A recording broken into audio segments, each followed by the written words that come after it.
Hi y'all, welcome to Catholic Truth 33. Tonight I'd like to talk about poverty and what the Catholic view of poverty and suffering is, and having a heart and living the spirit of poverty. First I'd like to read you some words from St. Clare of Assisi, and afterwards I'll give you my thoughts on it.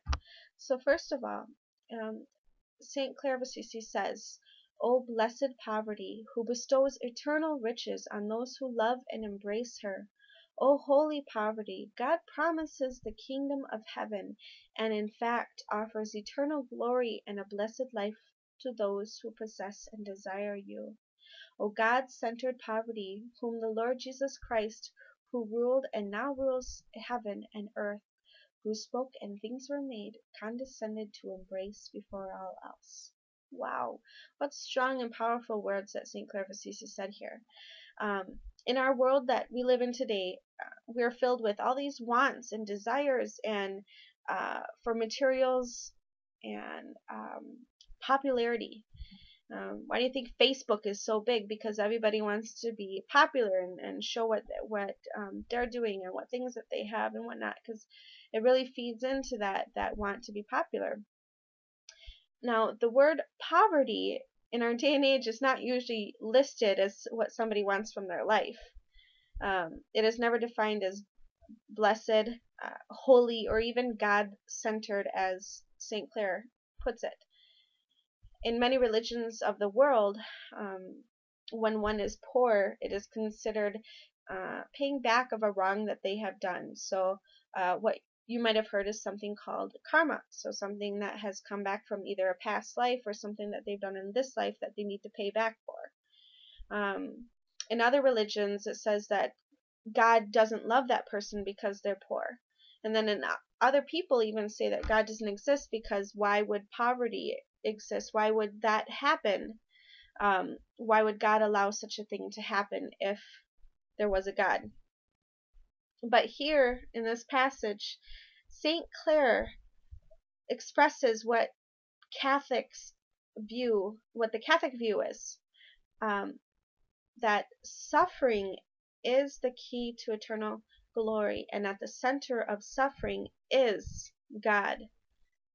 You see this guy right behind me? He is not absent.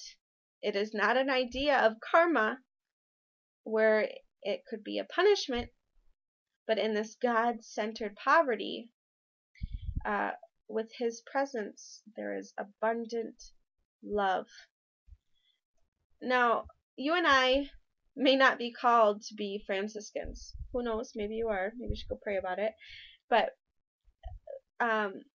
we're not all called to be Franciscans to make that vow of extreme poverty like Francis did, where he totally took off all of his clothes and went and he gave up everything, all the riches of the world and everything, and he gave them to his father. And in the plaza he was naked and he said, "I don't want it. I'm giving my life to God." We don't all have to do that. But as Catholic Christians, we are called to live a life modeling the spirit of poverty. So it's the spirit of poverty that we're called to live. That we have no attachments to the materials and items that we own.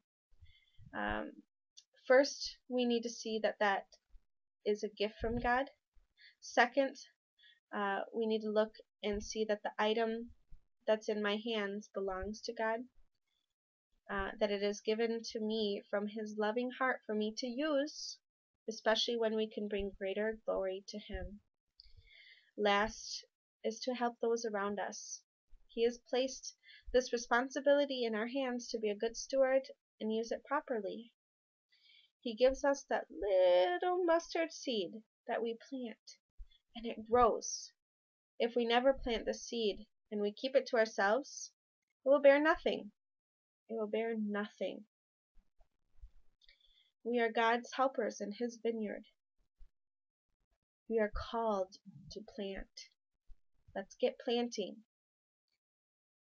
Use that seed that God gave you. See first that it is a gift from him. Second, that it is in my hand. What the seed is, it belongs to him, not to me.